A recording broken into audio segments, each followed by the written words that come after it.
Hi, my name is Caitlin Vaughn, and I will be speaking for the offensive side of the Republican Party regarding free healthcare for all. Democrats in the past few years have been pushing free healthcare for all citizens, and while this is a nice concept that every citizen of America could very well frequent the doctor and the pharmacy alike free of charge, it simply cannot be properly executed. You see, the Democratic Party stands for higher taxation of the higher earning, government spending less on military and more on social services, and also the government having less power over the country.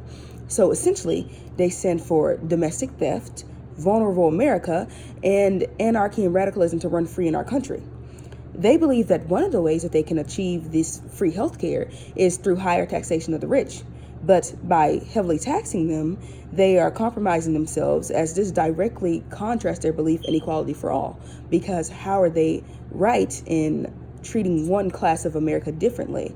That strictly goes against equality. And they also believe they can achieve free healthcare by chopping the National Defense Fund in half, which would essentially leave America vulnerable to attacks. Because if we don't have the money to fund the military and fund these weapons for radical attacks, then we're going to crumble.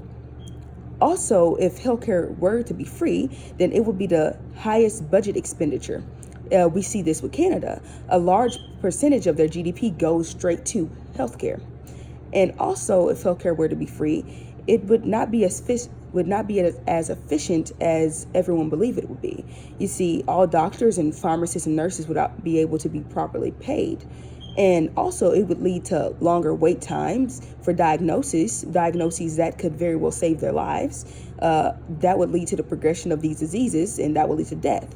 So therefore, healthcare would not be as good quality, and life would be not as good quality. Therefore, we wouldn't have a healthy America.